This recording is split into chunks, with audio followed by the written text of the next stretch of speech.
just destroyed everybody there. And I had 3 fights in one night, and Wow. 3 finishes in the first rounds. I remember when I was fighting the first event, it was at the World Trade Center at New York.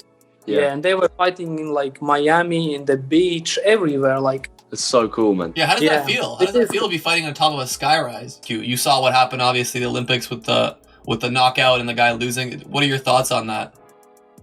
That's just excuse me, but bullshit.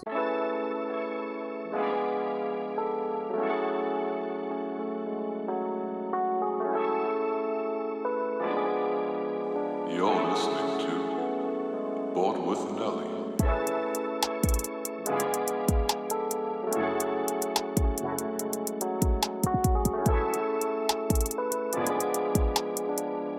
Alrighty, we are live. We are not live. We are good to go, though. I'm joined today. I'm really excited to have you. Am I saying this correctly? Edgars Skrivers? Yeah, exactly like that. Edgar, the Bearslayer Skrivers. Very cool. For people that don't know, you have many titles, European titles, karate titles. You are the first champion of karate combat? Yeah, I'm the first 67 kilo and 68 kilo champion of karate combat. That's crazy. How did you get into karate in the first place? Well, when I was a little kid, I started. That was my first martial art. I started to practice karate. My parents and my family got me into karate, so that was my first martial art. And I just went from there. Yeah. You say that did they put you in it because you were getting bullied, you were getting into fights, or did this come out of your own will to do this? It was just, I wasn't bullied. It was just that in that time, it was like very popular to watch like Jackie Chan, Bruce Lee movies. We had like Teenage Mutant Ninja Turtles, the cartoons. And all the guys were just in like into that thing, to the fighting. So when we had a karate club there in our small city, my parents put me in, and like most of the kids, most of the like my classmates, I started from the first grade. Everybody just went to the karate there. Really? So did kids play all the regular sports, football, basketball, or this was combat sports was more popular in your area? No, they were playing football, basketball, everything. But at that time, even if they were like going to like playing football and basketball, they did also karate then as well. Yeah. Is there a bigger sense of camaraderie with people that in that city because everyone trains a combat sport? Like are everyone closer together? At that time, yeah. Like I believe there was like also some boxing training and kickboxing training. So we had a lot of fights outside of the gyms as well, but just like without any like anger, with like stuff like that. It was just for fun. Right.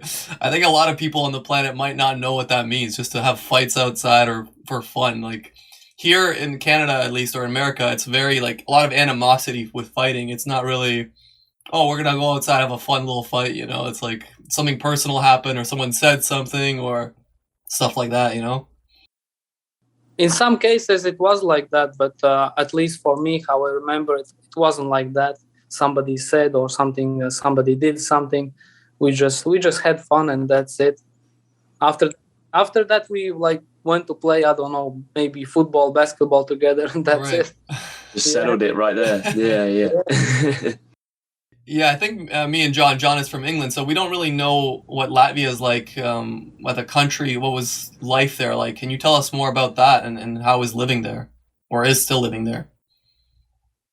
Yeah, I'm at the moment I'm here and in the Latvia, and it's a small country, a really small country.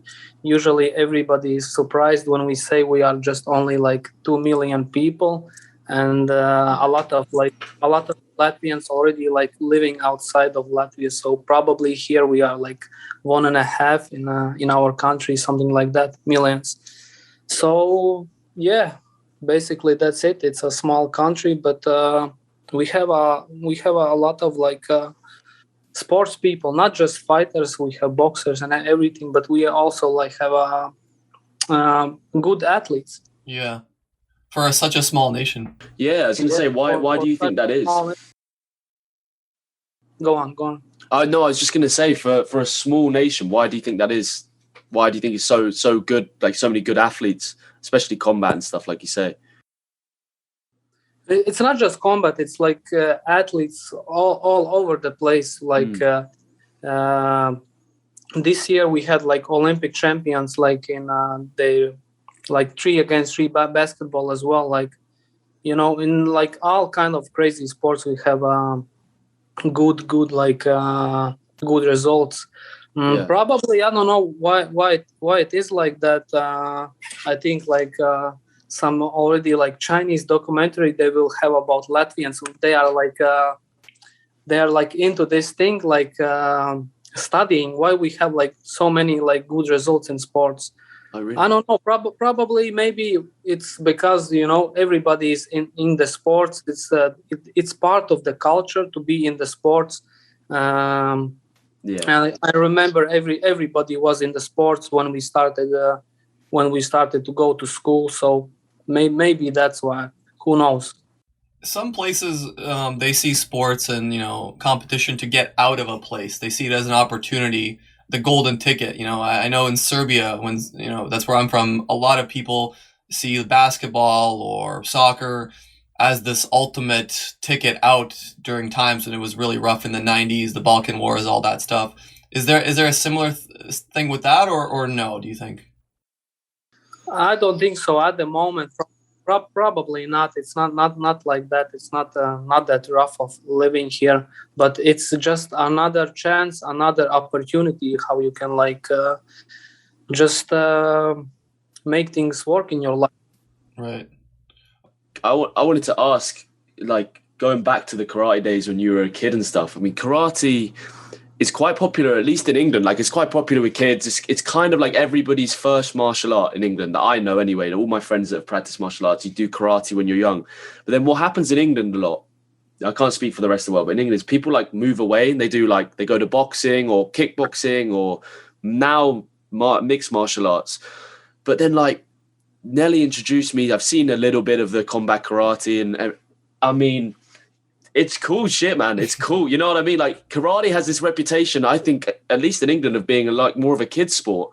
And then I see you guys competing with these rules and stuff, and me and Nelly were watching it, or sending each other so many videos. Like, this is a really cool sport. Like, do you resonate with that? Can you see what I'm saying with that, about it being like karate being like, you know, people move away from it, or is that something that doesn't happen in your head? Do you know what I mean?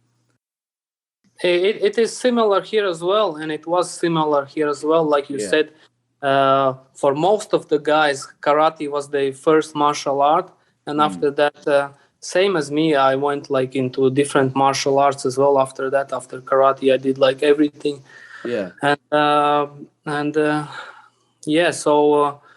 but Karate Combat is a pretty new league, pretty new promotion with like, it's something different. It's not like mixed martial arts, not like any MMA organization like UFC or something else. You know, it's a different. First of all, you are fighting in a pit. You're not fighting in a cage or in a ring. So that's already makes the big difference. The fighting surface where you are fighting.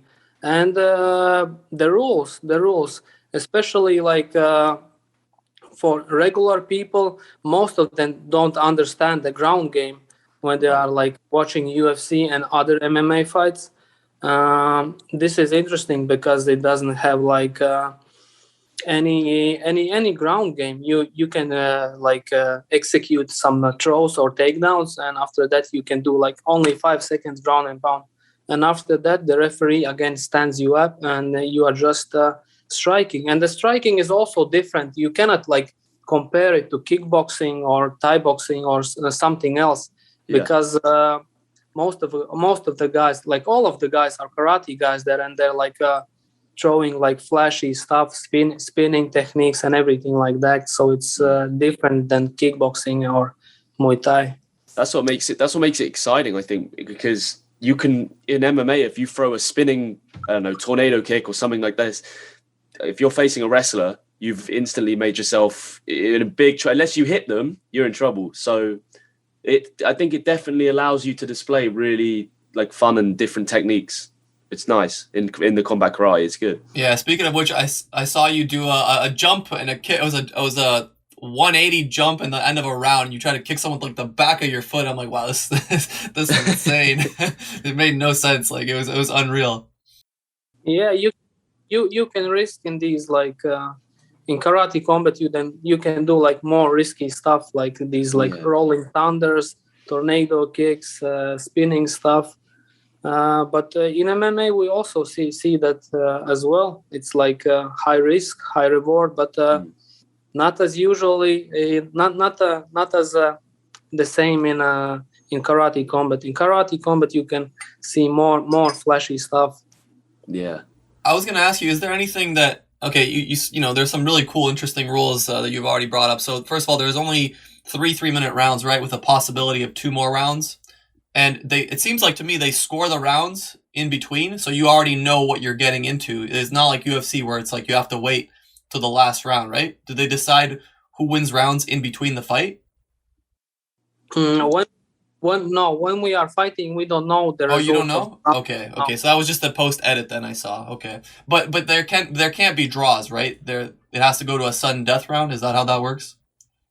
So yeah, the regular fights are 3 rounds and 3 minutes. So the title fights, as for me, are 5 rounds, and if it's a draw, they can go to this like sudden death round. So whoever wins that round, that extra round, is gonna be the victor there. Right. Some other rules.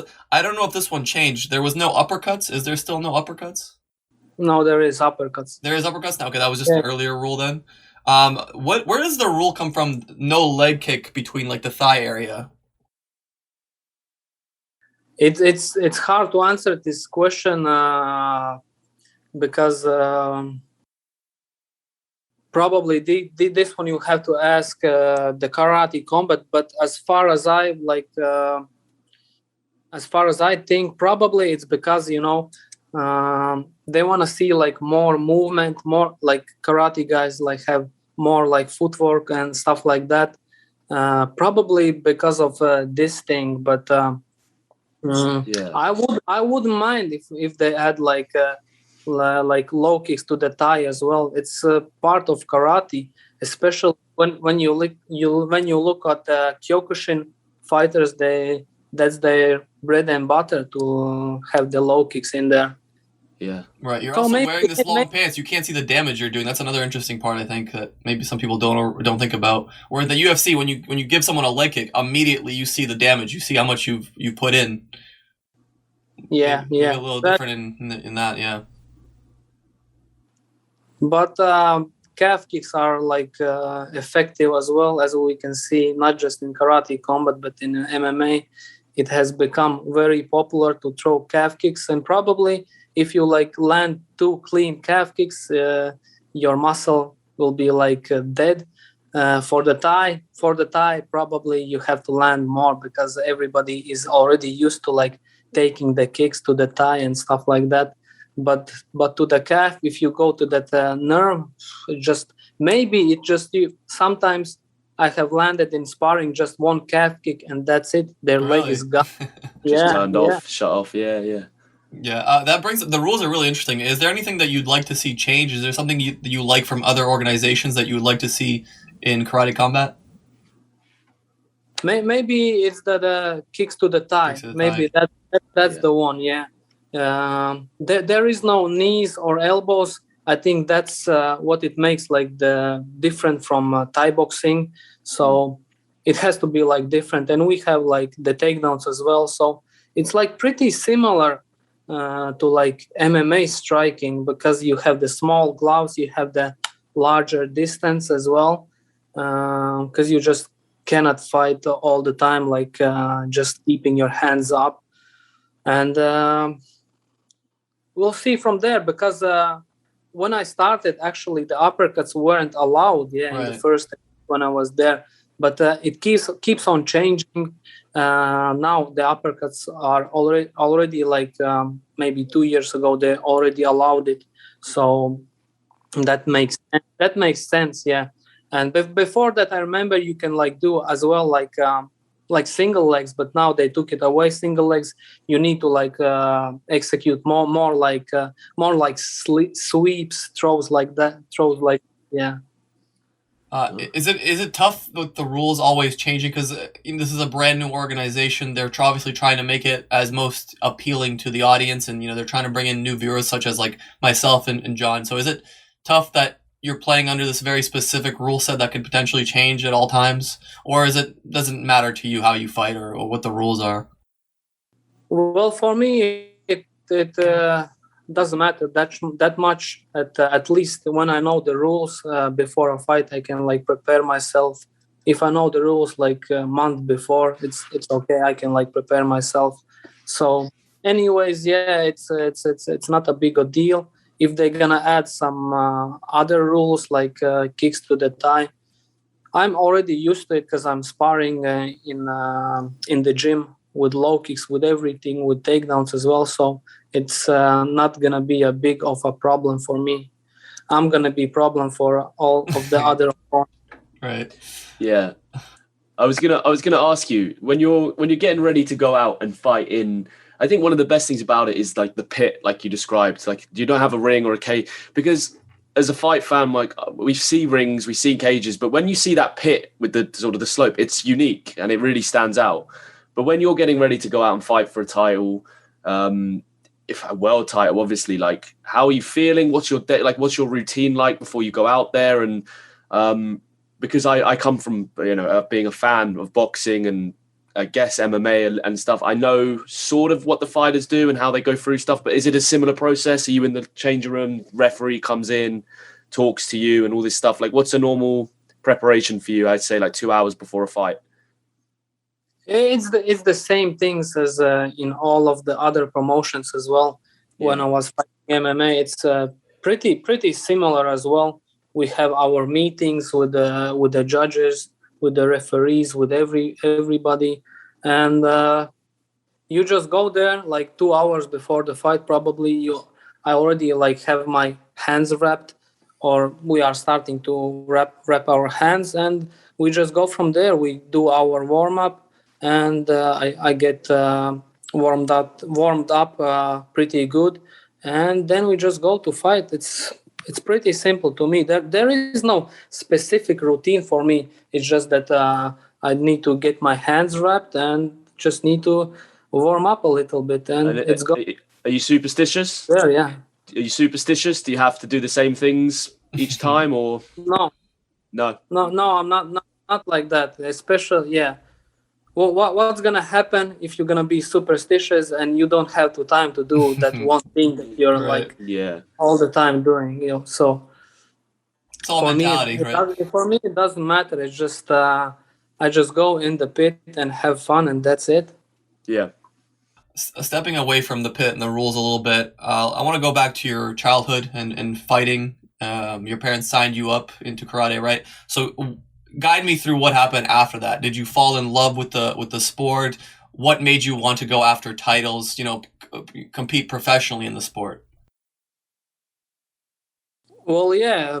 From there, I just we started to do karate competitions. In the training, there was not I started to do Shotokan Karate. That's what they called it. But at that time, we did everything in our training sessions. We did from traditional karate forms. We did also full contact sparring. We also did some wrestling and grappling. We did everything at that time. And after that, we started to compete in some karate competitions. It was in karate rules, point style karate.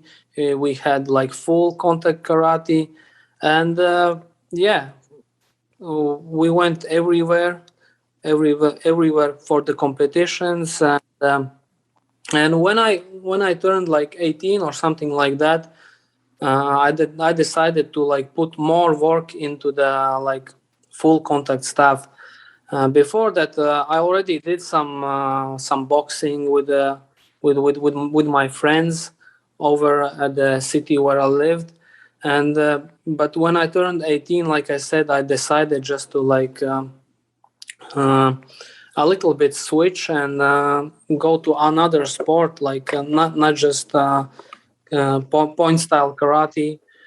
So I did like more boxing training, kickboxing training, and I just went from there, and also had some MMA fights also after that. Right.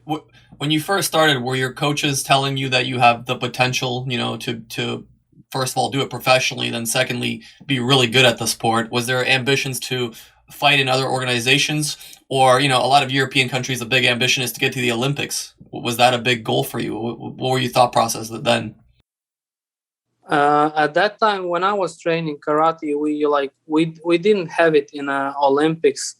We were waiting. There was like rumors you're gonna have it like in like couple of years in Olympics. So for me it was a goal to like be in the Olympics when I was training, but like we saw, we had only karate now in the Olympics. It was the first time and maybe the last time, because in the next Olympics it's already out. Oh, it is? Is it? Yeah, it is.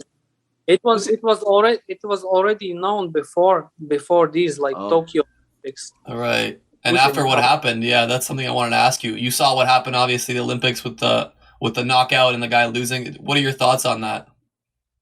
That's just excuse me, but bullshit. That's karate. How can you win like by disqualification? Right. That's like absurd to me. You get knocked out and you like get the Olympic gold, not just some medal, but Olympic gold. So yeah, this doesn't happen in karate combat. So right. Yeah, it doesn't reflect well on the sport, does it? It's on the biggest stage, and they put that rule in place, and I think it just makes the sport look ridiculous. Like if you can't, like it's striking, you know what I mean? And if you can't beat someone by knocking them out, what are we doing? It'd be like pinning someone in wrestling in the Olympics, and then you lose. Like it's like winning in soccer, but you can't score a goal. Yeah. Like it makes no sense. Very weird. Yeah. Exactly. But when karate got in in the Olympics, the rules kept changing all the time because of the Olympics. I don't know who provided these rules. Probably some Olympic committee or somebody said you have to change the rules so it can be more safer like that. But yeah, remember, it was changing a lot at these times. So like you said, it doesn't reflect good on the sport when it's on the biggest stage on Olympic Games, and it ends like that. So yeah, I'm not surprised that it's not in the Olympics anymore. So yeah. Does that make you look back and you're kind of happy with the decisions you've made and the organizations you've chosen to fight with and the goals you've set because of things like the Olympics? Like Olympics seem to be very political at times, and it seems like people that make these decisions are not the ones that, one, have the best interest for the sport, and two, don't have the best understanding of the sport they're even giving medals for. And I think a lot of Europeans, a lot of athletes, a lot of people around the world see Olympics as the highest of highs. They look at a medal as like the most prestigious thing. I know Djokovic has won everything that he can win in the sport of tennis, and even when he loses in the Olympics, he's crying. This is the one thing he wants to win for your, like, it's very nationalist. It's very for your country. So I don't even know what my question was. It's just about how the Olympics sucked a little bit. Yeah. But yeah. No, it is like that, but it's like you said, it's a lot of politics in there. Like I knew, especially in the karate, I was like just watching who's getting into the Olympics. You cannot like get into Olympics like if you are like fighting in like, let's say 67 kilos, there cannot be two Latvians or two Italians. There has to be like from different countries, from different continents, stuff like that. So even if you are in the best, maybe you're not in the Olympics because of the rules. Yeah. Do you know the story of that one? I think it was a lady that got in through it was skiing, but was skiing with the slope with the alley. Do you know the story? Like the freestyle, Yeah, skiing. the freestyle one. So there was some lady that, I don't know, her life goal was to be a skier on these slopes, and actually she was a horrific skier. But she found loopholes through the Olympic system to find her Hungarian heritage or something like that. Find a nation that has no skiers. She would go there, compete, finished dead last, but still qualify in the Olympics because they had like a quota for how many Hungarians they had in the winter sports.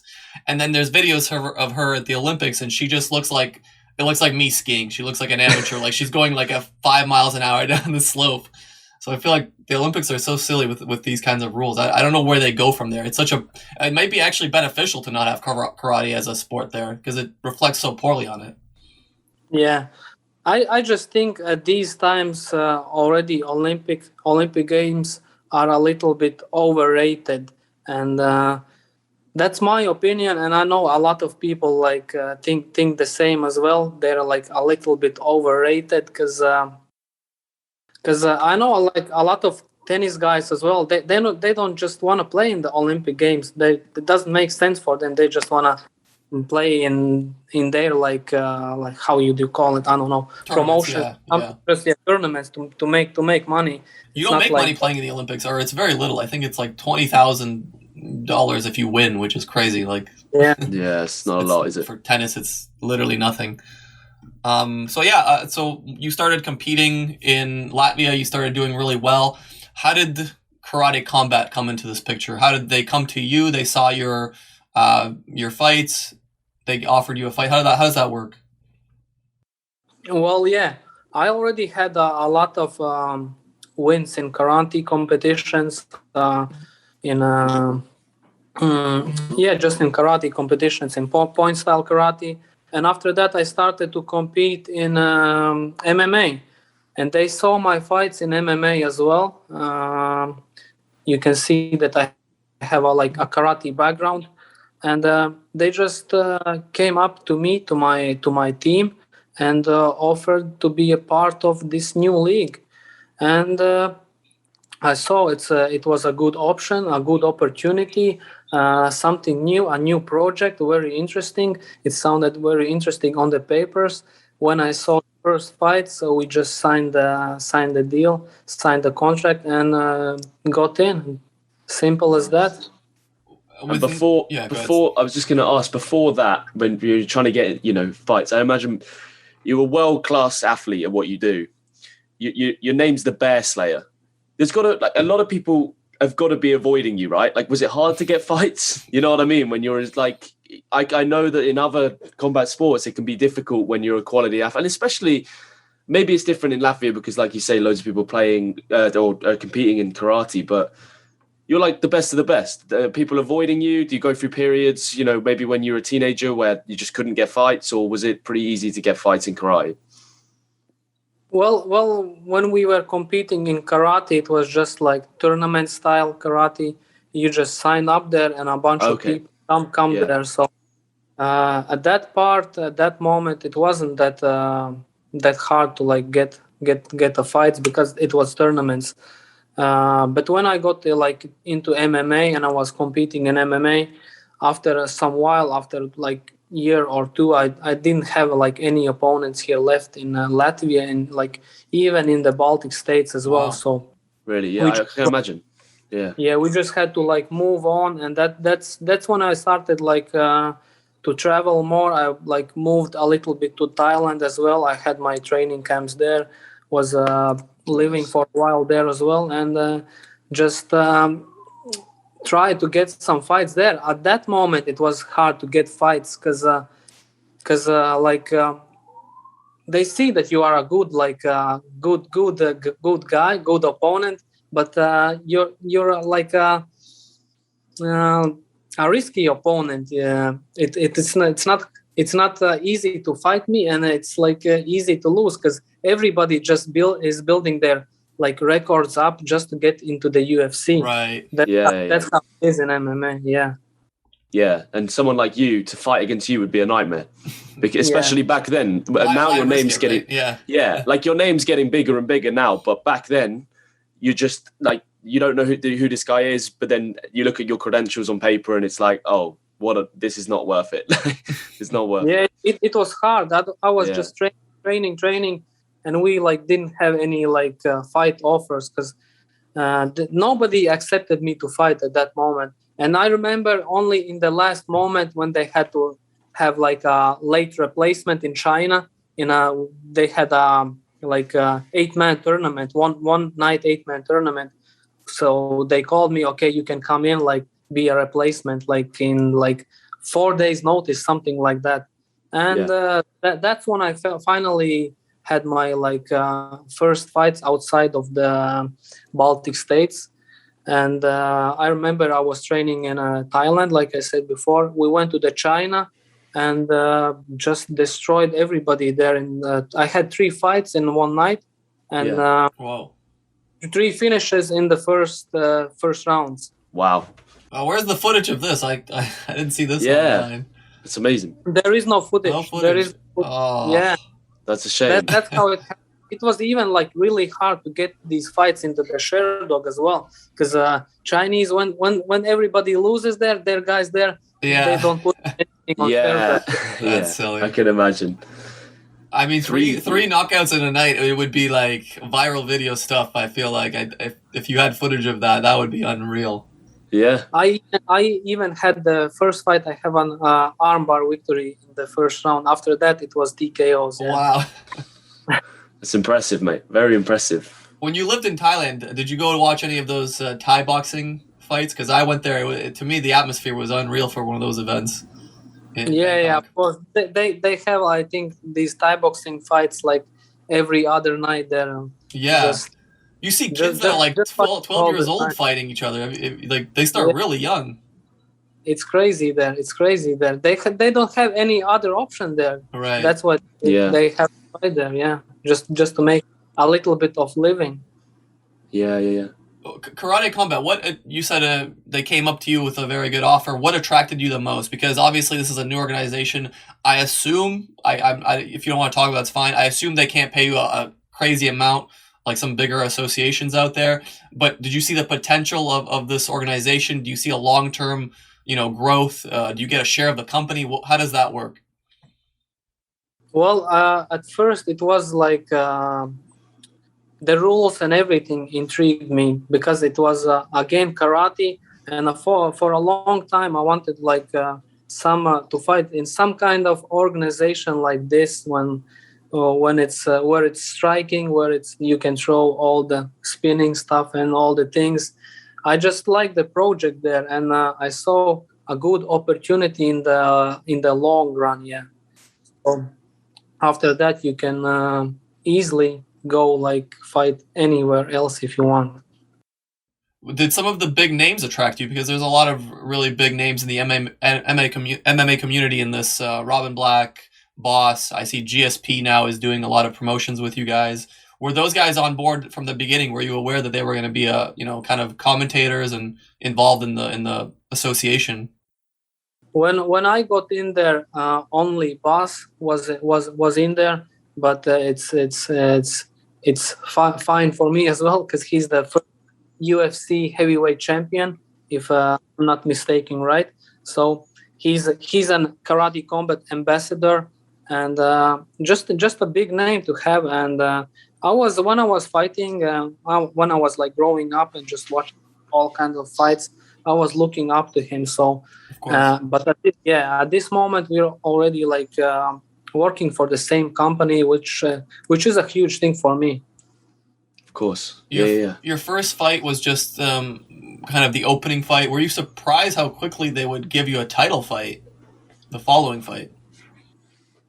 Well, if you go back and look the fight, I'm not surprised that they gave me a title fight after that kind of fight, because I had a good opponent. He was also from a Brazilian, and he had a lot of MMA fights. If I'm not mistaken, he had like record 7-1 or 8-1, something like that. So he was a tough guy, and It was just a good fight, good competition, flashy techniques, and and they just gave me after that a title fight and another just a good opponent. For me, at least for me, they are just giving all the time the best competition out there, well, what they are having at the moment, and I'm just fighting the number one contenders, all the best guys out there, which I'm happy about, because I want to fight all the best guys just to test myself and just to like bring out of me all of the best techniques and strategies that I have. Right. You talk about how you don't want to defend the title because that's the wrong terminology for it. You want to be offensive, right? Yeah, that's my mindset when I like enter to the pit, because every time you don't hold like the belt, you have to like fight for it as well. You have to earn it. You just cannot be defensive, and that is my style of fighting. I just like to be offensive. I like to put on a show. I like to like be aggressive and be exciting, and after that, so I don't regret any things after when I come out of the pit, because the most like worst feeling after competition is when you go out and you know that you can like do better and that you didn't do your best. So I just try to do my best all the time. Of course, opponents are not allowing you to do your best, but that's part of the game. Yeah, and for the most part, you've been very successful in winning rounds and getting finishes. And you've said in one of your interviews, if I'm not mistaken, you're still only fighting at 40%. So can you tell us what that means? What can we expect to see the next 60%? Well, yeah, that wasn't my maximum. That wasn't like my full potential. I know that I can like do better. My coaches know that I even like have more potential to show, and we are just growing fight by fight. And I was a little bit disappointed after the last fight as well, because I didn't finish him, and it was hard to finish him. And he was like really prepared for this fight. He changed really much from his last fight, because he was physically and mentally ready just to fight. On every round, he came out fresh. He came out like swinging haymakers, throwing power shots. Even in the last fifth round, he was throwing power shots at the last seconds and just trying to get the victory. So I had to be like really careful about what I did there, and that's why it wasn't so easy to finish. I mean, it technically wasn't your fault, right? It was a weird stoppage kind of after the round. So I feel like if it continued for one more round, you would have got the finish. But I guess for you, not a satisfying result, right? Yeah. That was a fight before. Oh, that was the third fight. Okay, my mistake.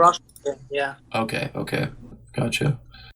Yeah, it's really interesting. You also talk a lot about Bruce Lee and the no technique as technique. Is that something you're still trying to strive to implement to be like limble to be like liquid almost? Yeah, definitely. I was watching Bruce Lee when I was like growing up, like I said, and watching his stuff, and I'm still like reading his stuff. I'm still like studying his stuff, and he has good philosophies and just overall good techniques in his books as well. So I'm just it's when you go in the pit, it's not about techniques and stuff like that. It's just more about the mindset, how you are thinking, and you just like you just have to let it go, everything. So you cannot wait for the opportunities to come to yourself. You have to like create them. You have to be active. And when I'm watching other fights, I don't like when they are like jumping too much around and not trying to create the opportunities for themselves. So that's why I have this fighting style as well. I'm like aggressive, relentless. I go forward. I try to just play the game as it's supposed to be played. Right.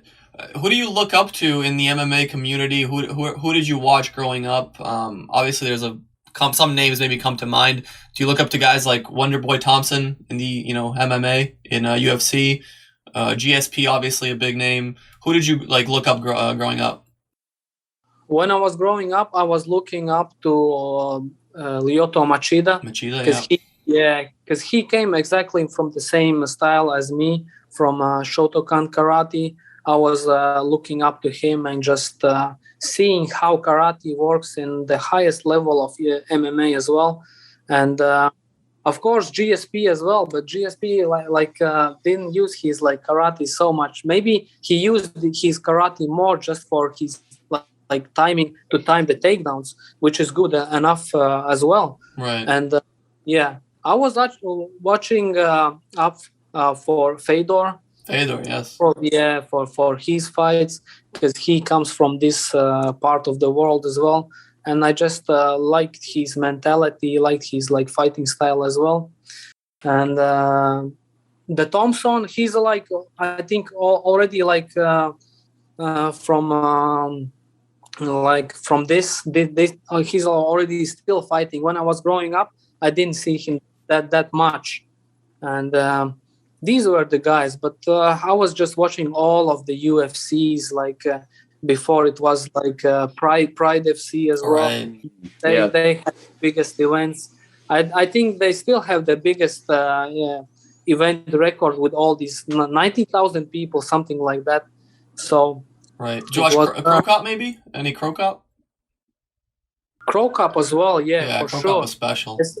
Especially from the K1 days. Yeah. From K1 days when he was fighting, and he's a southpaw as well, fighting from the southpaw stance, same as me. So his kick to the liver, to the head.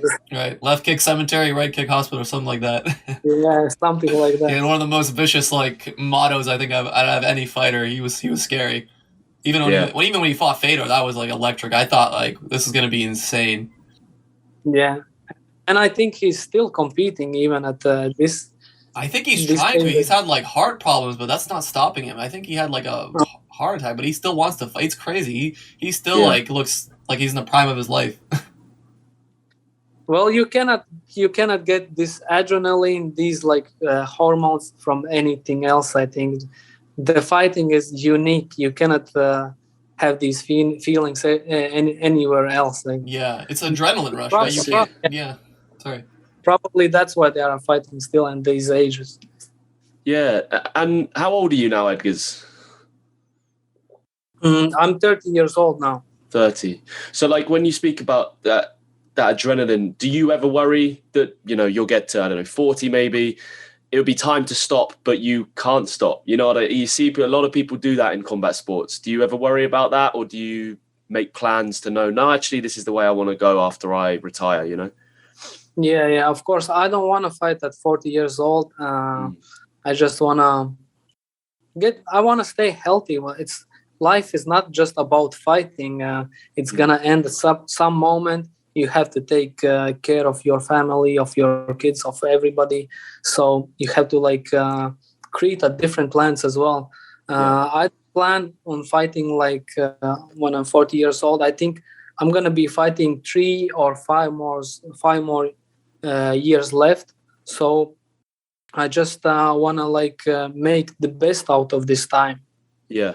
You also have a background in physiotherapy, right? Are you still practicing that on a regular basis, or no? I'm not that practicing that much. I'm only just helping out some fighters when they are having some injuries in the trainings, stuff like that. But not practicing when I was studying it. Do you still have passion for it? Do you still love it? It's a good thing to help out not just fighters, but just people overall, with their sport. It's a good thing, and it could be a passion after the fighting. Right. That's a good skill to have. I was just going to say, Neil, it's a good skill to have as a fighter, being a physio. Yeah. You know what's wrong. Yeah, a lot of the time. A great path. Another name I think that we didn't mention, I guess, then is Khabib. Do you look up to guys like Khabib that won everything and then can actually step away turn down the money, say, I don't want to do this. I'm just going to go back home and live on a farm, and I don't care what you guys think. 100%. I look up to guys like him. I look up even like to Floyd Mayweather as well.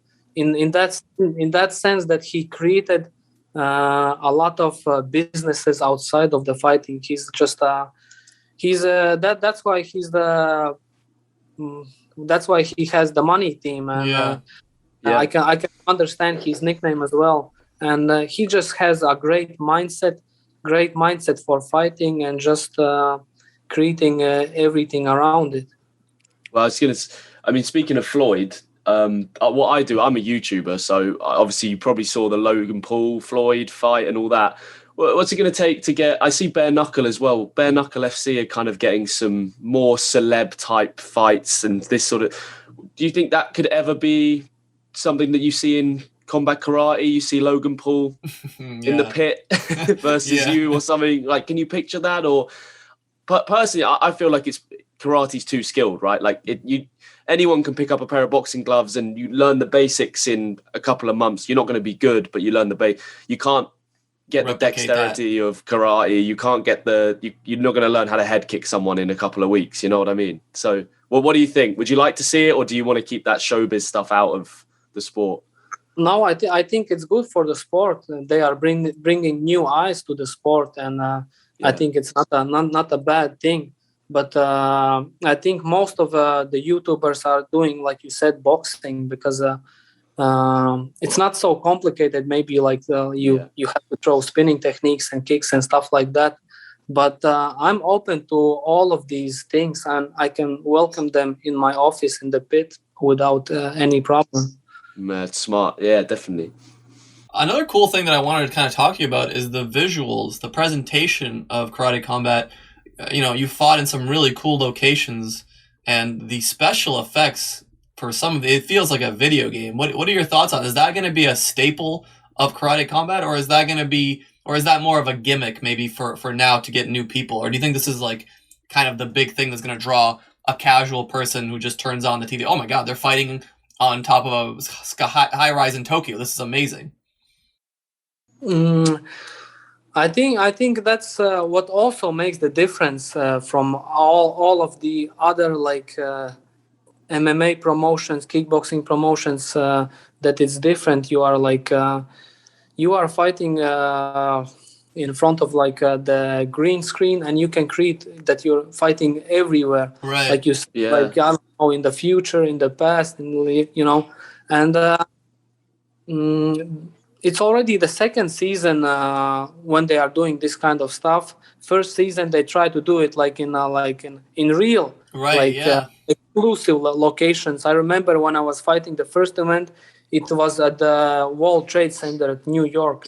Yeah, and they were fighting in like Miami, in the beach, everywhere. Like it's so cool, man. Yeah, how does that feel? How does it feel to be fighting on top of a skyrise? It felt crazy. Yeah, it felt crazy. It's like a James Bond film or something. Yeah. It's like crazy, man.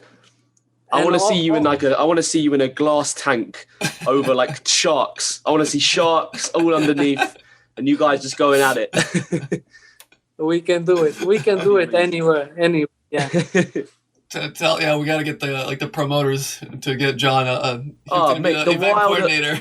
The wilder the better. Like I want to see it in the most crazy locations. In a volcano or something in Iceland. Yeah, volcano, lava going up, spinning kicks coming out. Amazing. How many people are usually at these events? That's the only, I guess, downside I see potentially is UFC can sell thousands and thousands of tickets. Whereas, fighting in a skyrise in New York, you can only probably get a couple hundred people in there. And how's the atmosphere with less people? Is it more intimate? Is it more stressful? How do you feel about that? Well, they are having only like invitation only tickets there. So you cannot buy anywhere like the tickets and just go to the event. As for these events, when I was fighting here, on the green screen, when I was fighting in the New York on the World Trade Center, it was only invitation only, like people. And for me, it doesn't make the difference. I'm still fighting. I'm still fighting in in front of the crowd. It wasn't empty at any moment, even at the COVID times when everything was restricted and locked. We still had like people around the pit. It's maybe 100 or 200 people around there. So it's a good feeling. It just it wasn't like sparring sessions when you are just your opponent and your opponent's coaches.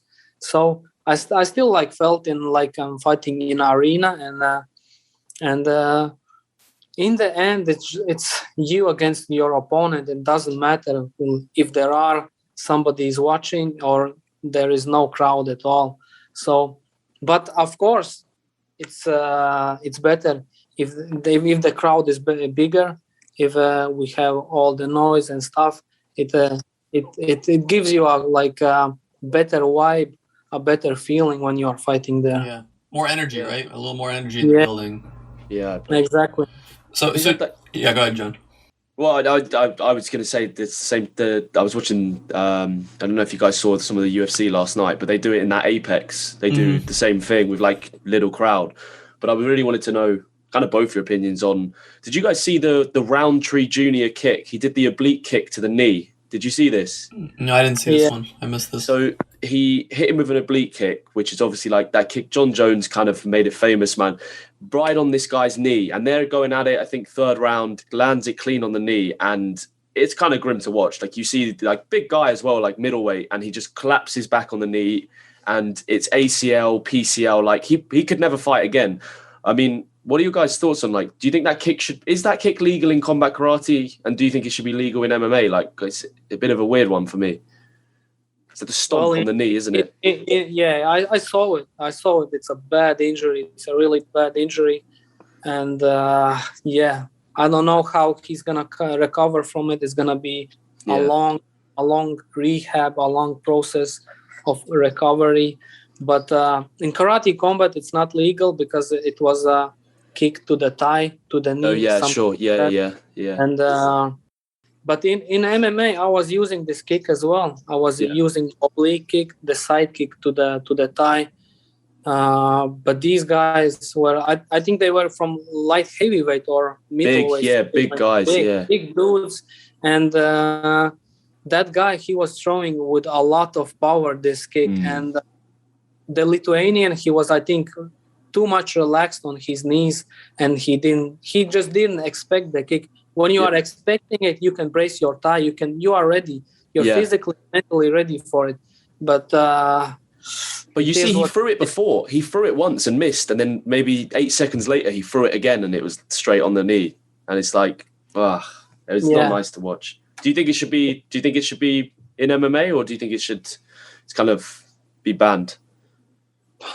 I think you cannot ban it because it's a legal technique. The same technique, you can throw a spinning back kick and you can break your opponent's ribs. You can throw a spinning elbow. You can like crush the skull of your opponent, which is like worse than like ripping your lip. So it's just a part of the game. And like we were talking about Bruce Lee, he was like emphasizing on this kick, on the oblique kick, on the side kick to the knee as well. Yeah. Wow. I didn't know that. That's ahead of your time. Yeah. Do you know your next fight? Do you know where you're fighting? Anything, stuff like that, or no? Not yet. I'm not. I don't have any like opponent, at least for now. Any date. Just. So are you just training daily? I saw you were in Bosnia a couple weeks ago, training there. Yeah, in Bosnia, I was just enjoying food. Oh, okay. Okay. Yeah, that's fair. Some Budak. The Balkan food. So, it's great. It's crazy. Yeah, tell me about it. This was awesome. We're already almost at an hour. Is there anything else that you're doing outside of fighting? I know you even have a YouTube channel. You're posting a few videos here and there. Any plans for that in the future? Anything else that you're working on that you want to kind of promote? Yeah, we are working now on our like online fighting school. I have a web page there, fightandmuscle.com. I just put out my videos of my training, of instructional trainings, all the things that I use in the pit, that I use in the cage, in the ring, in the sparring rounds. So you can go out there and check some check some online courses on that one. We are working on this one. Beautiful. And yeah. Awesome. I'll leave all that in the description of the videos. I'll put your channel at the end. This was a real treat for me and John. Thank you so much for your time. Yeah, Thank you thank for you. everything. Thank you. Thank you. Yeah, thank you, Edgar. It's nice to meet you. Beautiful. Nice to meet you as well.